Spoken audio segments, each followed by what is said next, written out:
This is Congress Radio calling on wavelength of 42.34 meters from somewhere in India. यह बुलंद आवाज़ उस शख्सियत की है जो गुमनामी के अंधेरे में भुलाई गई।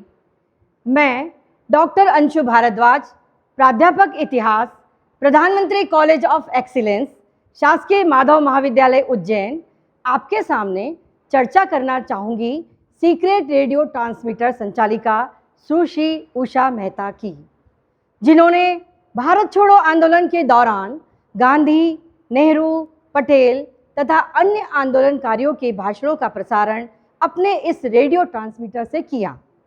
उन्होंने ब्रिटिश सेंसर को चुनौती देते हुए भारतीयों के लिए बिना सेंसर वाली खबरों को प्रसारित करने का दुस्साहस किया था। इस रेडियो स्टेशन को बनाने के लिए मुंबई के नरीमन अब्राबाद एवं नानक मोटवानी के सहयोग से आवश्यक तकनीकी सहायता प्राप्त की गई। इसका पहला प्रसारण चौपाटी के सी व्यू अपार्टमेंट से 14 अगस्त 1942 को प्रारंभ हुआ। इस स्टेशन का स्थान बार बार परिवर्तित कर दिया जाता था, जिससे अंग्रेजी हुकूमत उसका पता नहीं लगा सके। वह सूटकेस में रख के अपने रेडियो सामग्री को ले जाती थी। उषा जी के हृदय में अंग्रेजी हुकूमत के प्रति रोष तब से भरा हुआ था जब वे 8 साल की उम्र की थी। सन 1928 के साइमन कमीशन के विरोध में भारत में जगह जगह विद्रोह की ज्वाला भभक रही थी। उसके बाल मन में यह विरोध उनके पिता को पसंद नहीं था। वे न्यायाधीश थे एवं ब्रिटिश हुकूमत से बहुत भयभीत रहते थे। उनके पिता की सेवानिवृत्ति के बाद सन 1930 में जब उनका परिवार मुंबई आ गया, तब से उनके पिताजी ने उनको ब्रिटिश हुकूमत के खिलाफ आवाज़ उठाने के लिए नहीं रोका।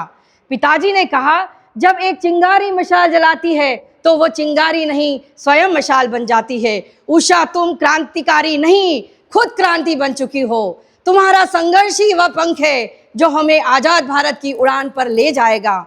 उनके जीवन के कुछ रोचक किस्से हैं जो मैं आपके सामने प्रस्तुत करना चाहती हूँ।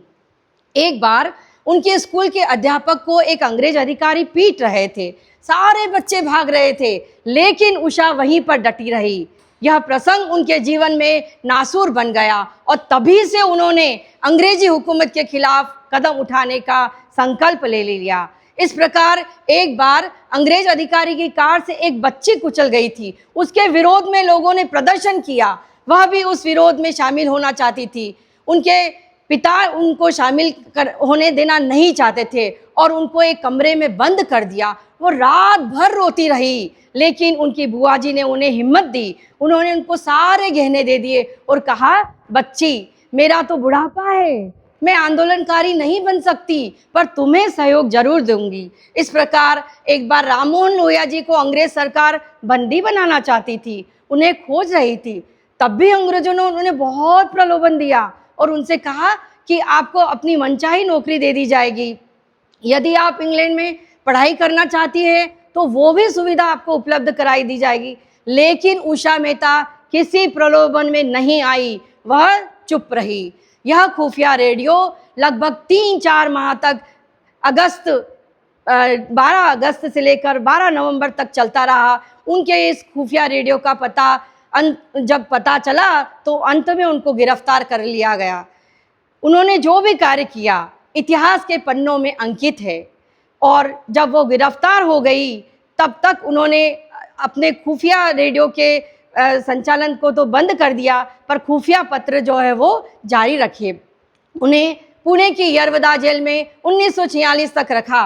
जेल से छूटने के बाद स्वतंत्रता प्राप्ति तक उषा मेहता जी सरकार के खिलाफ सारे अभियानों में संलग्न रही। उनकी मृत्यु 11 अगस्त 2000 को हुई और यह खुफिया रेडियो वर्तमान में बेंगलुरु के शॉर्टवेव रेडियो म्यूजियम में रखा गया है।